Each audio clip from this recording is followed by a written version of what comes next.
Good morning, church.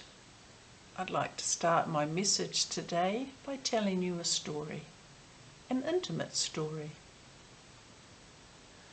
Perfection could be one word to describe the life that was given to me, surrounded by the beauty of lush gardens with abundant fruit trees, babbling brooks, prolific bird life darting and singing amongst the trees. But wait, there's more. The wildlife was spectacular. I had a cheeky monkey that would gladly ride high sitting on my shoulder. That is, until the elephant would playfully squirt water at me trying to knock the monkey down. Going for a gallop on the horse or trying to race the cheetah, which, by the way, the horse and I never won, that was exciting and exhilarating. And in the evening, content with my daily activities and life, I'd lie curled up, safe and secure beside the warmth of the lions, not a care in the world. Yeah, perfection, bliss, excellence, living the dream. But the early evenings, when the heat of the day started to subside and quietness settled into the garden, that was the time I loved the most, because that was when he would come walking in the garden, calling my name. I'd drop everything and run to him, eager to tell him about my day and share all that I had done. He would teach me new truths, and I'd make these wonderful discoveries about life and what it truly meant to be alive. He had a way with him that brought serenity and satisfaction to my world. I knew he loved me deeply. I could feel it in his embrace, and I could hear it in his words and laughter. I could see it in his eyes as we looked at each other face to face. It was as if he could see right into me, right into my soul. The intimacy was so vibrant and strong. Life was so joyful, carefree, undisturbed, full of love and peace. Then I went and ruined it all. There were only 2 things he asked me not to do, and I stuffed up and went and did one of those forbidden things. It's complicated. I got tempted. Oh, the guilt and shame I instantly experienced. I felt like there was this dark stain or ugliness and yuckiness, this huge barrier, this impenetrable, dense veil that now stood between us. I tried to hide my wrong, my deception, my act of selfishness, but he was there, calling out to me, expecting me to answer him, to come to him. He was acting like he always did, loving, kind and considerate towards me, wanting the best for me. His actions and his feelings had not changed towards me. So he came searching for me, calling and asking softly, "Where are you? Where am I?" Physically, I'm trying to put distance between us, avoid you, because I know I've done wrong. And something tells me you know that. My heart and head are loudly thumping within me. I've got a headache coming on, and my appetite's completely gone already. Where am I emotionally and psychologically? I'm distressed. I've got anxiety. I know that I've disappointed you big time. Disappointed myself too, I guess. I've done a stupid thing. Selfishness, pride, envy, lust, flattery, vanity were all there whispering in my ear, vying for my attention. I thought I could handle the situation. I was just curious after all, having a bit of harmless fun. But the fun's gone now, and the consequences are real, and I'm in a big mess emotionally, drowning in all these horrible feelings. I'm scared and afraid of what will happen next. This is unknown territory. Within my wairua, within my spirit, feel it the most there. It's like a big hole's opened up, this chasm is formed instantly. A deep, deep emptiness is starting to reside within me, starting to engulf me, and I have this overwhelming sense of loneliness, pain, grief, loss. It's like someone has pulled the plug on life, somebody's turned off all the lights. There is a huge disconnection that has occurred, and it hurts me terribly. The intimacy we shared, it's been broken. I hear him call again. Where are you?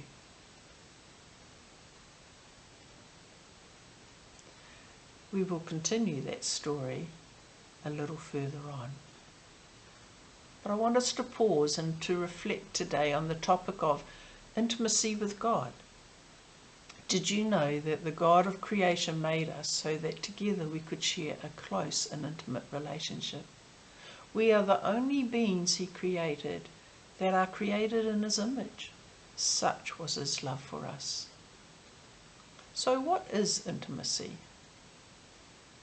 Most people equate intimacy with the relationship that a husband and a wife share, a relationship that is familiar and close with a strong bond of togetherness where we feel connected and supported. It means being able to share a whole range of thoughts, feelings, emotions, and experiences. It means connecting with someone so deeply you feel like you can actually see into their soul. Another way to write intimacy is in, to, me, see. I see into you. Intimacy involves knowing another person on the deepest level, who they truly are, and feeling deeply known in return. The blending of our heart with another. It involves authenticity, being who we are at our deepest core. To be authentic, we must cultivate the courage to be imperfect and vulnerable. We have to believe that we are fundamentally worthy of love and acceptance just the way we are. Brené Brown said, and I quote her, "Authenticity is the daily practice of letting go of who we think we're supposed to be and embracing who we really are." For this to occur, intimacy involves safety. True intimacy happens when both feel safe enough to be vulnerable and real, and in those moments we support each other's weaknesses and we celebrate each other's strengths. Intimacy involves compassionate problem solving. Elephants don't come to stay in the middle of a room in an intimate relationship. Issues are confronted with love, compassion, and a willingness to engage with whatever may turn up. It involves emotional connection, not withholding what you really think. So you need to have trust, honest communication, responsiveness, commitment, perseverance, faith, hope, love. In an intimate relationship, we know the other person and the other person knows us. We can experience this intimacy with God, but for some reason when it comes to God, we struggle and want to believe the lie that we can't really know him, his ways, or his thoughts because of his greatness and his magnitude. As logical as that thought may seem, it's completely untrue and disproven by Scripture. Yes, God is great and vast, but that does not mean that we cannot know him intimately. Throughout the Bible, we have numerous examples of the Lord making himself known to individuals. The way he initiated interactions with them in the past is how he works with us now, because he is the same yesterday, today, and forever. Let's look at a few examples. Abraham was going about his normal life, and God made himself known to him by speaking to him and began to lead him on an adventure that would make him into a great nation. Although Abraham wasn't initially looking for God, he was drawn into an intimate relationship in which God taught him about himself and established a covenant with him as a sign of his intimacy. Moses, through almost a century of following God, learned his views and his ways of thinking. God talked to him about what was most important to him and how he should respond to the various challenges he faced. God was watchful and present with Moses as he took on the role of leadership of millions on a journey from slavery into freedom. Exodus 33:11 records, "The Lord would speak to Moses face to face, as a man speaks with his friend." What a beautiful, intimate relationship that was. Then there's David, a man after God's own heart. Sounds impressive, and is. But what I like about David is that he wasn't perfect. He stuffed up and made mistakes. He committed adultery and organised a murder. Well, Moses committed murder too. Yet God loved these men deeply and had an intimate relationship with them. He saw past their shortcomings to the potential they could have relationally with him. David's intimate relationship with God gave him knowledge, comfort, strength, patience, perseverance, and unwavering trust. He knew what an intimate relationship with God was all about. How else could he have written these words in Psalm 139?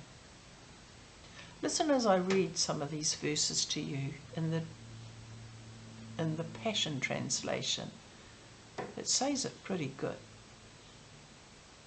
Verse 1. Lord, you know everything there is to know about me. You perceive every movement of my heart and soul, and you understand my every thought before it even enters my mind. You are so intimately aware of me, Lord. You read my heart like an open book.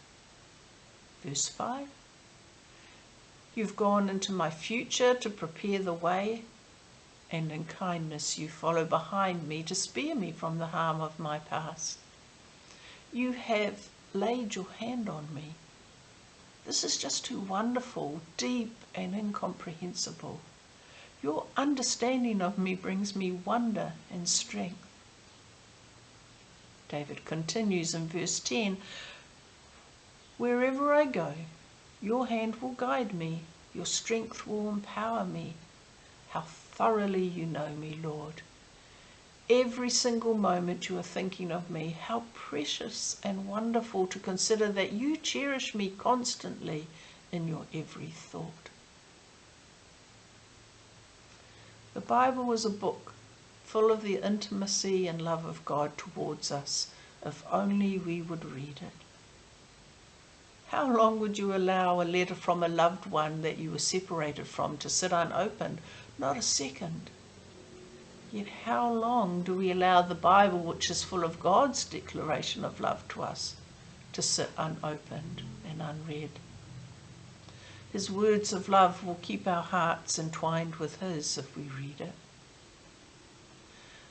The truth we need to remember is that Almighty God, who made heaven and earth, wants to be in a relationship with us and wants us to know him the way he knows us. He sees us and our efforts that we make to grow in intimacy with him. And we can trust that when we draw near to him, he will draw near to us. Matthew in his Gospel, chapter 11, verses 28 to 30, wrote this. Are you weary, carrying a heavy burden? Come to me. I will refresh your life, for I am your oasis. Simply join your life with mine. Learn my ways and you'll discover that I'm gentle, humble, and easy to please. You will find refreshment and rest in me. For all that I require of you will be pleasant and easy to bear.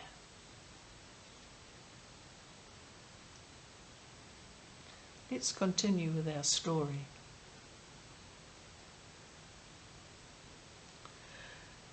I hear him gently and softly call again. Where are you? I have a choice to make now. Do I pretend I don't hear him calling me and basically ignore him and just continue to do my own thing? Do I harden my heart once again? Do I pretend that I'm too busy at the moment to make time to visit with him? Jeepers, I go to church on Sundays, isn't that enough? Or do I pause in my futile, selfish strivings and take time to answer him? Take time to go to him because I know that he sees me as I really am, and despite all of that, he loves me. Plus, there's this yearning and hunger deep within me that the world cannot satisfy, but I know that he can. But surrendering my will to his will, I find that hard. My voice quivers and weakly spills out the words, I'm here, Lord. He comes and he finds me where I'm at.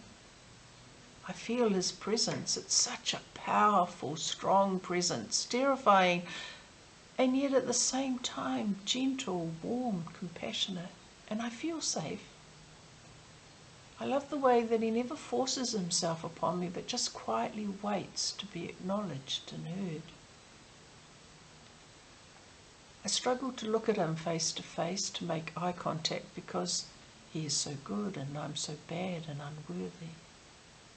So I keep my head down and look introspectively as he gently begins talking to me.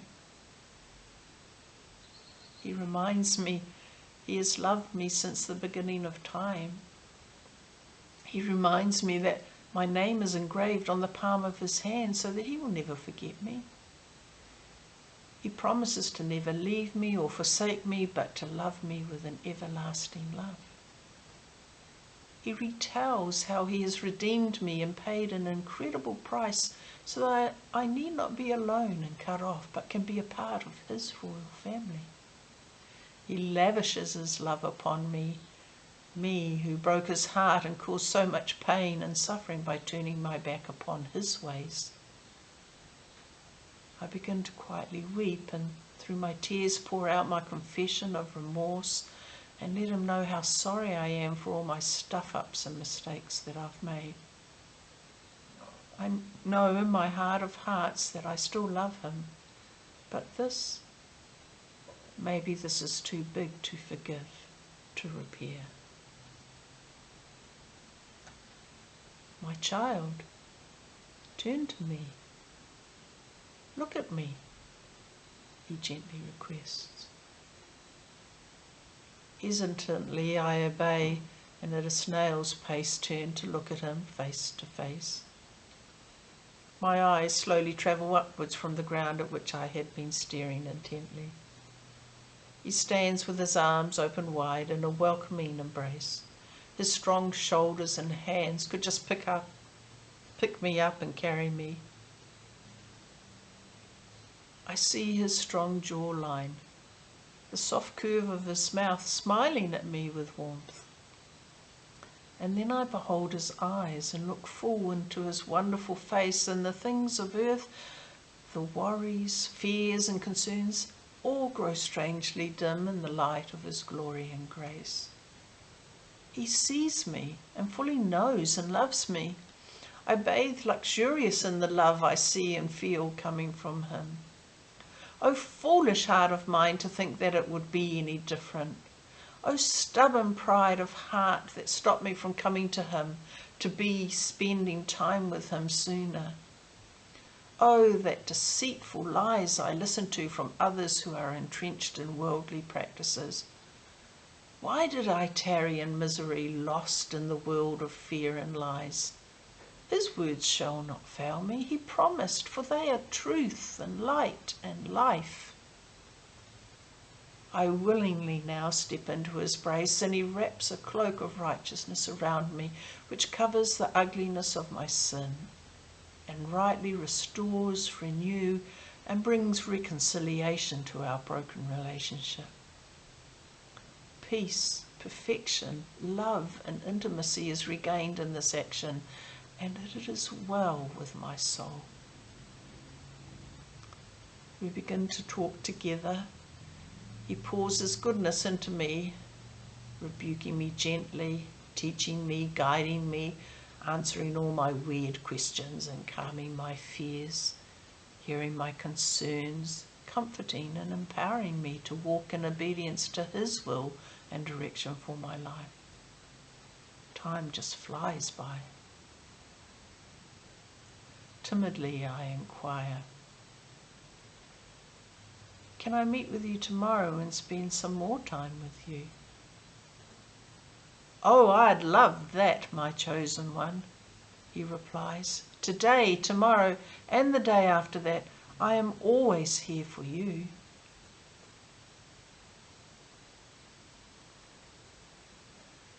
Good people,